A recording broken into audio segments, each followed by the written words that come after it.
Сәлем достар баршаларыңызға. Бүгін сіздерге Индиго базасы арқылы өздеріңіздің балдарыңызды балабақшаға очередке қоюды көрсететін боламын. Бұл видео сіздерге пайдалы болады деп ойлаймын. Менің арнама тіркеліп, лайк басып, комментарий жазып, қолдай кетіңіздер. Егер де сіздер Индиго сайтына тіркелмеген болсаңыздар, номерлеріңізді, индеріңізді жазып тіркеліп аласыздар. Ал егер тіркеліп қойған болсаңыздар, номерлеріңізді, парольдарыңызды жазып, осылай кіріп аласыздар Индиго базасына. Әрі қарай осылай сіздерге басты бет шығады. Встать в очередь ваучер деген таңдайсыз. Мен қазір Шымкент қаласы бойынша бақшаға қойып жатырмын өз баламды. Әрі қарай сіздерге осылай бет шығады. Бұл жерде 3-4 жерге галочка қоясыздар. Я даю согласие деп. Әрі қарай встать в очередь деген таңдайсыздар. Ең алдымен сіздер тіркелмеген болсаңыздар, Е24KZ болмаса, Е24KZ деген приложениені тартып аласыздар телефондарыңызға и номерлеріңізді жазып тіркелесіздер. Сосын мына жерде сіздерге 5 шаг шығарып береді. Соның бірінші шагында телефон номеріңізді жазасыздар. Сол приложениеге келген кодты осы жерге жазасыздар. Ары қарай продолжить дегенді таңдап, екінші шаққа өтетін боласыздар. Бұл жерде қалай установить ететінін көрсетіледі. Е24KZ-тің Google'дарыңыздан, App Store'ыңыздан тартып аласыздар. Соған код келеді, и осы жерге кодты жазасыздар.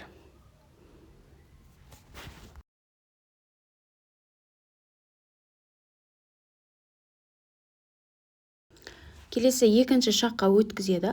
Ол екінші шақта біз өзіміздің инімізді жазатын боламыз. Ин деген жерге өздеріңіздің индеріңізді жазасыздар да, вопрос доступ деген таңдап аласыздар.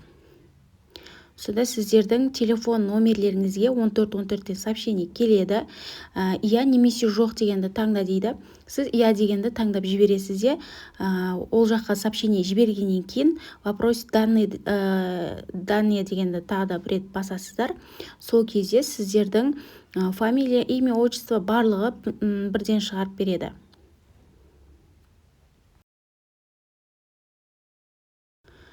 Сонда мына жерде фамилия, отчество деген жерді сіздер өздеріңіз толтырып алсаңыздар да болады. Ары қарай шығарып бергеннен кейін, осылай данныйларыңызды полный шығарып бергеннен кейін продолжить дегенді таңдайсыздар. Информация, балдарыңыз бойынша информация шығады, төменге қарай түсесіздер. Қазір сіздер қай балаңызды очередке қойып жатырсыз бақшаға. Сол баланың очередке ин номерін жазасыздар.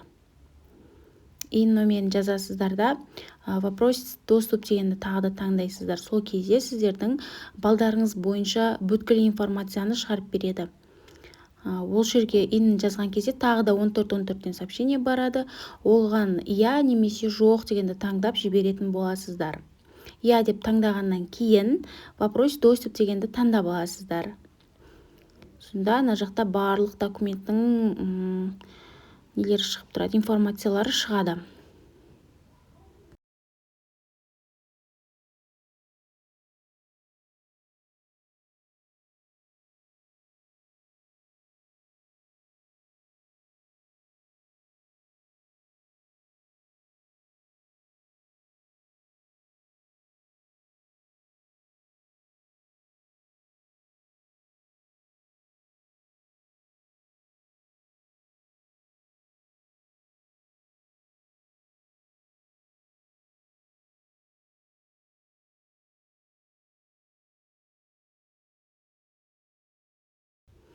Әрі қарай продолжить дегенді таңдайсыздар. Үшінші шаққа өтесіздер. Ол жерде үшінші шақта сіздер вид очереди деген таңдайсыздар. Егер де сіздер көп балалы болсаңыздар, статустарыңыз болса, осы жерден таңдап аласыздар. Мен де қазір бірінші тұрғанды таңдаймын. Общеобразовательная дегенді таңдаймын. Әрі қарай продолжить дегенді таңдайсыздар да. Осылай сіздерде 2 жасқа дейінгінің очередтегі тұрған адамдардың саны шығып тұрады. Очеред продолжить деп таңдағаннан кейін сіздерге осы жерде бүткіл информацияңыздың барлық заявлениеңіз шығып тұратын болады. Сол заявлениені подать заявление деген бөлімді басып, заявка жібересіздер осылай кезекке қоюға. Өтінішті жібергеннен кейін сіздерге осылай спасибо, ваше заявление принято деп шығады.